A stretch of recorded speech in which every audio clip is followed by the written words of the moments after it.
Shalom, children. In our story last time, Yeshua was traveling around the villages of the Galilee.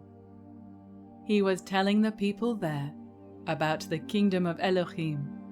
He healed many sick people, and those who had unclean spirits were set free. Our story begins today at the shore of the Sea of Galilee. Did you know that the Sea of Galilee is the lowest freshwater lake on the earth?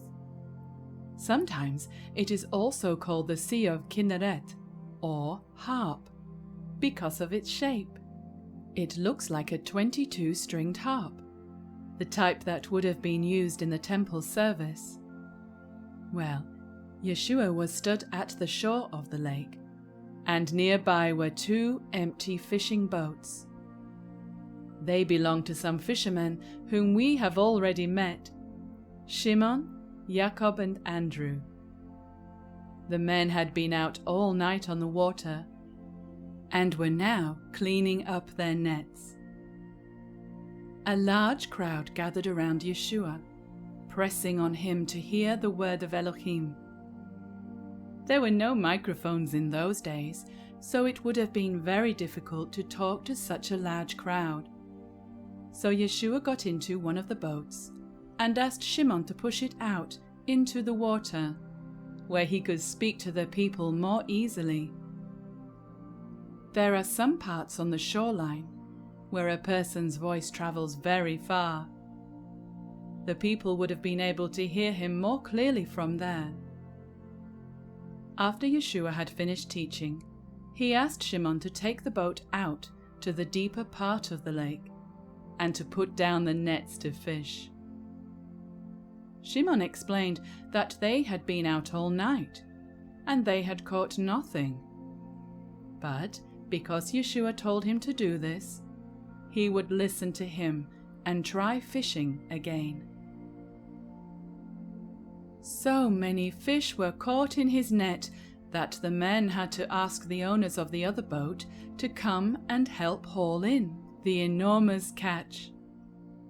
They quickly came to help, but there were so many fish that both boats began to sink under all the weight. The fishermen were astonished. Remember, Shimon had said they had been fishing all night and caught nothing. Yeshua said to them, "Do not be afraid. From now on, you will not be catching fish. You will be fishing for men." The men brought their boats up onto the land, left them there, and followed Yeshua.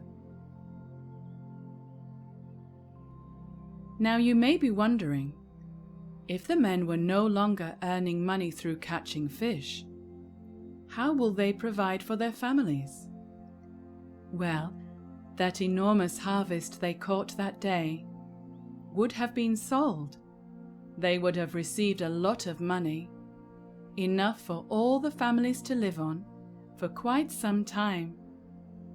We certainly have a loving and kind Elohim who provides and thinks of everything, don't we? A large crowd was following Yeshua, but he wanted to talk with his taught ones alone. So he went up a mountainous area with them. They all sat down and listened as he began to teach. He spoke to them about being the light of the world. Now, what do you think that could mean? Well, let's think. What does a light do? It shows us the way when it's dark, doesn't it?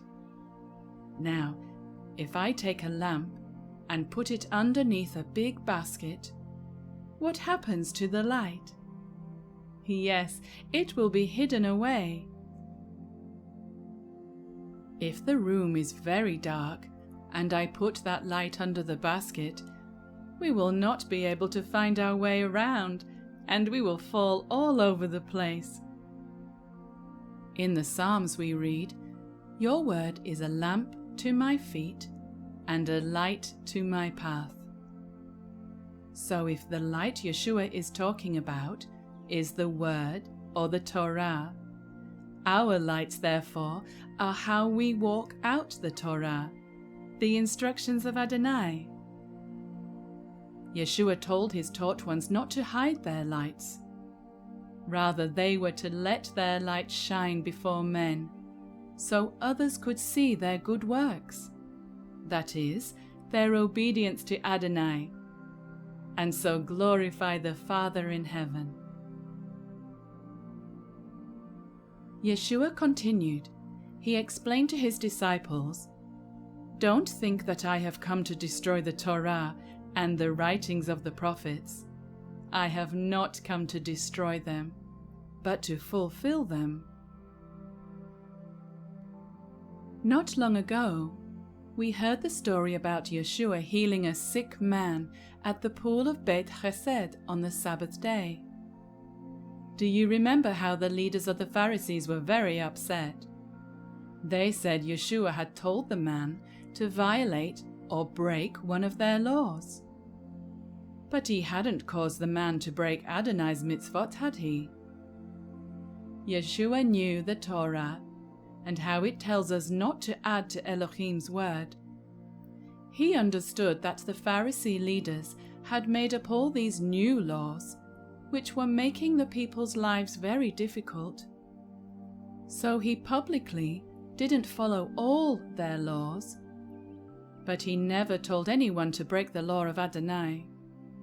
In fact, during his ministry, he gave the example, showing us how to walk a Torah-observant life. Yeshua then taught them how important our words are. He said, yes should mean yes, and no should mean no. So that means we are not to say one thing and then do something else. Let's say you have told your friend next door that you will help them how to shoot a basketball on Thursday afternoon. But come Thursday, well, you don't really feel like going, even though you had promised. So you just don't bother to go over to their house. Oh dear, how would your neighbor feel? Would they trust you to do something next time you say that you will? I'm not sure about that. He then talked to them about what it should look like when we do a kind act for someone. He said, don't make a big fuss, sounding a loud trumpet to announce the great deed, so that everyone sees you doing it and then tells you how wonderful you are. Rather, we are to do kind things for others in a quiet way, because our Father in heaven sees what we do, and He will reward us. You know, children, sometimes it can be very difficult to love others the way the Torah instructs us to.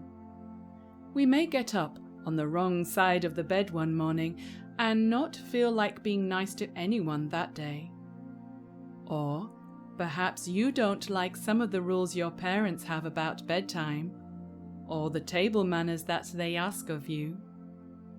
Whatever it is, when you choose to do the right thing, even when you don't feel like it, it can seem as though you are being squeezed through a tiny gate or walking on a very narrow path, especially if your friends don't have the same rules at their home. Yeshua told his taught ones, the broad or very wide gate is the one that most will want to go through, because it does look easier. But he said it's the tiny gate or the narrow path that leads to life. So even when at times it seems like the hardest option, we ought to try very hard to choose to do the right thing. Well, children, we have come to the end of our story for today. We will hear more about what the disciples learned that day on the mountain when we see you next time for another exciting journey in the life of Yeshua. Shalom.